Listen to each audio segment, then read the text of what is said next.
हुमा अंदर दाखिल हुई तो उसने देखा कि एक बहुत बड़ा सा कमरा है। बहुत ही शानदार, बहुत ही खूबसूरत टाइल्स वाला फर्श, एसी चल रहा था। बहुत ही खूबसूरत और बड़े बड़े सोफ़े लगे हुए थे और वहीं एक सोफ़े पर एक बहुत ही भारी भरकम शख्स बैठा हुआ था। यकीनन वही विक्रम है, हुमा ने सोचा। विक्रम को देखकर उसे थोड़ी मायूसी हुई थी। वो काफ़ी मोटा आदमी था, भारी चेहरा, बड़ा पेट बाहर को निकला हुआ, सर के बाल थोड़े उड़े हुए थे। उम्र कोई 60 या 65 साल होगी।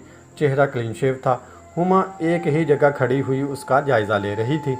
फिर हुमा को उसकी आवाज़ सुनाई दी, विक्रम, आए आए डॉक्टर हुमा, रुक क्यों गई हैं आप? हुमा अपने ख्यालात से बाहर आई।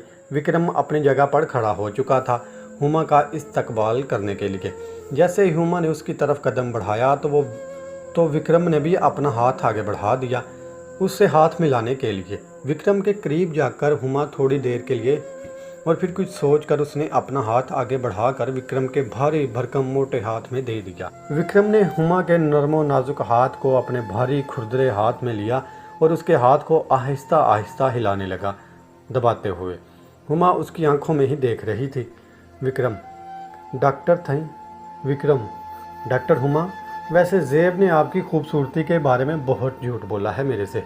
हुमा घबरा गई। विक्रम मुस्कुराया और हुमा की आंख में देखते हुए बोला, ज़ेब ने बताया आप तो उससे कहीं ज़्यादा खूबसूरत हैं। हुमा उस मोटे से अपनी तारीफ सुनकर शर्मा गई। विक्रम, डॉक्टर हुमा, आपका तो अंग अंग अपनी खूबसूरती की खुद गवाही दे रहा है, मेरी आंखों को खैर कर रहा है। हुमा शर्मा रही थी। आहिस्ता से अपना हाथ विक्रम के हाथ से छुड़ाने की कोशिश करने लगी। विक्रम ने उसे अपने साथ ही सोफे पर बिठाया और उसका हाथ छोड़ दिया। विक्रम, एक मिनट डॉक्टर साहिबा, यह कहकर विक्रम अपनी जगह से उठा और एक अलमारी की तरफ बढ़ा। हुमा उसके उथल पुथल होते ही जिस्म को देख रही थी जो डोलता हुआ आगे बढ़ रहा था। विक्रम ने अलमारी खोली और उसमें से एक खूबसूरत सा डिब्बा निकाल कर ले आया। वापस अपनी जगह बैठकर उसने वो डिब्बा हुमा की तरफ बढ़ाया। अब वो हुमा के और भी करीब बैठा था। हुमा, ये क्या है विक्रम साहब? विक्रम, अरे डॉक्टर साहिबा, आप पहली बार हमारे घर तशरीफ़ लाई हैं तो ये एक हकीर सा तोहफ़ा है आपके लिए, प्लीज़ इनकार ना कीजिएगा। हुमा इस डब्बे को देखती हुई, लेकिन इसमें है क्या? विक्रम, आप खोल कर देख लेना खुद ही। हुमा ने धड़कते हुए दिल के साथ वो डिब्बा खोलने लगी। उसका दिल बड़ी तेज़ी से धड़क रहा था, जैसे कोई वो लॉटरी का बक्स खोल रही हो। हुमा की आंखें तो जैसे फटने को आ गईं। उस डिब्बे में एक हीरे का पूरा सेट जगमगा रहा था। पूरा बड़ा हार, अंगूठी थी और हीरे का ही ब्रेसलेट। हाँ, हुमा तो जैसे आंखें झपकना ही भूल गई। उसकी आंखें डायमंड सेट से खैर हो रही थी। विक्रम ने अपना हाथ हुमा की आंखों के सामने लहराया। विक्रम, कहाँ खो गई डॉक्टर साहिबा? हुमा जैसे होश में आ गई हो। ये तो बहुत कीमती है, ये मैं नहीं ले सकती प्लीज़। विक्रम ने धीरे से अपना हाथ हुमा की रान पर रखा और कहा, अरे डॉक्टर हुमा, आपसे कीमती तो नहीं है ना, बल्कि आपके हुस्न के सामने तो ये बेवकूफ़त है। प्लीज़ इनकार नहीं करें और इसे रख लें। और फिर ये तो अभी से सिर्फ इब्तिदा है, इस जैसे कई डायमंड आपके जिस्म की जीनत बनने के मुंतज़िर हैं। हीरों के सेट को देखते हुमा को विक्रम का हाथ अपनी रान पर महसूस ही नहीं हो रहा था, जो आहिस्ता आहिस्ता से उसकी रान को सहला रहा था। विक्रम भाई, प्लीज़ इसे पहनकर दिखाएं ना। हुमा ने विक्रम की तरफ देखा और उसके चेहरे पर मुस्कुराहट फैल गई। वो इधर उधर देखने लगी। उसे एक आईना नजर आया। वो उठकर उसकी तरफ बढ़ी। आईने के सामने खड़े होकर हुमा ने अपना आर्टिफिशियल सेट उतारा और वो हीरो का हार पहनने लगी। एक माथे का झूमर भी था। सब कुछ पहनकर खुद को आईने में देखती हुई वो दिल ही दिल में बहुत खुश हो रही थी। इन हीरो ने उसके हुस्न को जैसे 4 चांद लगा दिए थे। फिर वो मुड़ी और आहिस्ता आहिस्ता कदम उठाती हुई विक्रम की तरफ बढ़ने लगी, एक शर्मीली सी मुस्कुराहट अपने होंठों पर लिए। अब विक्रम सोफे पर हाथ में शराब का गिलास लिए हुए हुमा को देख रहा था। हुमा वापस आकर विक्रम के सामने खड़ी हो गई।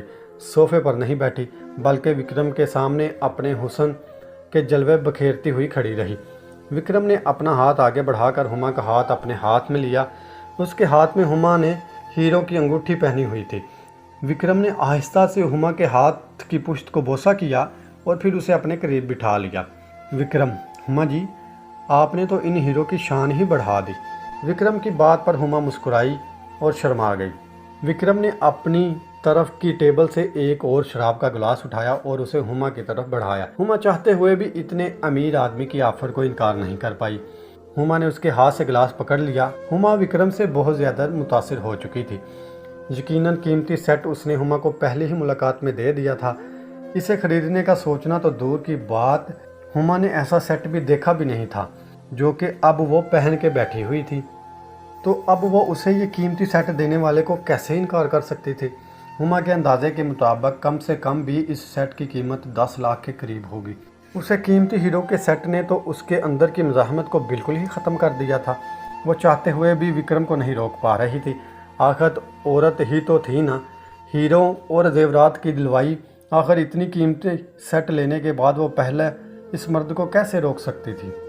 औरत ही क्या, कोई मर्द भी इतना कीमती तोहफा हासिल करने के बाद देने वाले का बेदाम गुलाम बन जाता है।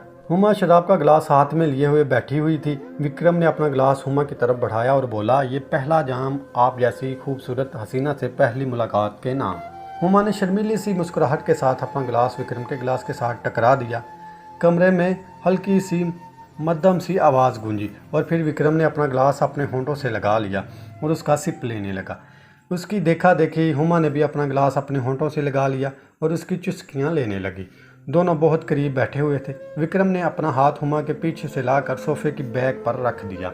उसका हाथ हुमा के कंधे को छू रहा था, मगर हुमा कोई भी हरकत नहीं कर रही थी दूर करने या इस हाथ को हटाने की, जैसे उन हीरो ने उसके हाथ, पैर और दिमाग तक को महफूज कर दिया हो।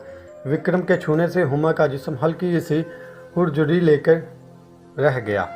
जैसे ही दोनों के जाम ख़त्म हुए तो विक्रम ने रिमोट से एक तरफ लगा हुआ साउंड सिस्टम ऑन कर दिया। कमरे में बहुत ही रोमांटिक सा हल्का हल्का म्यूज़िक बजने लगा। बहुत ही मशहूर धुन थी। विक्रम अपनी जगह से उठा, अपना हाथ हुमा की तरफ बढ़ाया और बोला, आए डांस करते हैं थोड़ा। हुमा इनकार ना कर सकी। अपना हाथ उसने विक्रम के मोटे हाथ में दे दिया और उसके हाथ के सहारे सोफे से विक्रम हुमा को कमरे के दरमियान ले आया और दोनों एक दूसरे के बाजू पकड़कर आहिस्ता आहिस्ता म्यूज़िक की। वैसे पतला तो हुमा का ही बदन था, विक्रम जैसे मोटे आदमी का बदन तो कुल ही कर रहा था। हुमा के लिए ये एक अलग ही तजर्बा था। एक मोटे आदमी के साथ इस तरह वो डांस करे, ऐसा आदमी आज तक हुमा की ज़िंदगी में नहीं आया था जो उसको इतने करीब आ सका हो। मगर उसका दिया हुआ 10 लाख का डायमंड का सेट हुमा को सब कुछ भुलाने पर मजबूर कर रहा था। कुछ ही देर के बाद विक्रम ने अपना बाजू हुमा की कमर के गिर्द डाला और आहिस्ता से हुमा को अपनी तरफ खींच लिया। दोनों एक दूसरे की आंखों में देख रहे थे। विक्रम की गर्म सांसें हुमा के चेहरे पर पड़ रही थी। हुमा को अजीब सा लग रहा था, मगर वो ये सब कर रही थी और करने दे रही थी। हुमा विक्रम की आंखों में देखती रही। हुमा के पूरे जिस्म में एक अजीब सी लहर दौड़ गई, एक करंट सा दौड़ गया। हुमा विक्रम की आंखों में देखती रही, मगर अपने होंठ पीछे अभी भी नहीं हटाए। दोनों का डांस रुक चुका हुआ था। हुमा के दिल की धड़कन अजीब सी हो रही थी। उसके जिस्म की गर्मी पैदा होती जा रही थी। वो बेचैन होने लगी थी। हुमा की हालत ख़राब होती जा रही थी। अपनी बाहों में लिए हुए विक्रम ने हुमा की साड़ी का पल्लू गिरा दिया। अब हुमा का ऊपर का बदन सिर्फ मुख्तसर से ब्लाउज में विक्रम के सामने था।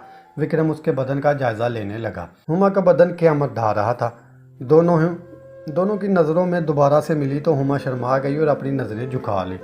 विक्रम ने हुमा को बाजू से पकड़कर घुमाया और उसकी कमर को अपने बदन से चिपका लिया। हुमा के मुंह से सिसकारी निकल गई। वो मचलने लगी, तड़पने लगी। विक्रम के हाथ हुमा के बदन में अजीब सी बेचैनी पैदा कर रहे थे। शराब भी अपना असर दिखा रही थी और आहिस्ता आहिस्ता उस बूढ़े मगर बहुत अमीर विक्रम के हाथों का खिलौना बनती जा रही थी। विक्रम ने हुमा की सिसकारियों को सुना तो उसका हौसला बढ़ने लगा। हुमा की आंखें बंद थी और गर्दन एक तरफ ढलकी हुई थी। मुंह से हल्की हल्की सिसकारी निकल रही थी। हुमा के मुंह से दर्द भरी सिसकारी निकली जैसे ही विक्रम ने उसके कंधे और गर्दन के संगम पर अपने दांत गाड़ कर उसको होले से काटा। विक्रम के दांत हुमा के जिल्द में धंस गए। हुमा की आंखें सिकुड़ गई मगर बंद ही रहीं और उसके हाथ ऊपर को उठे और उसने विक्रम के सर पर अपना हाथ रखकर उसके सर के बालों को अपनी मुट्ठी में भर लिया और ज़ोर से दबाया। विक्रम के दांतों की गिरफ्त हल्की हुई और हुमा को कुछ सुकून मिला और उसके मुंह से हल्की सी चीख निकल गई। विक्रम आहिस्ता से हुमा के कान में बोला, सॉरी। हुमा को अच्छा लगने लगा और हुमा की हालत ख़राब होती जा रही थी। हुमा के वहमो गुमान में भी नहीं था कि विक्रम जैसा बूढ़ा और मोटा शख्स इस खेल में इस कदर माहिर होगा कि वो चंद ही लम्हों में उसको पानी पानी कर देगा।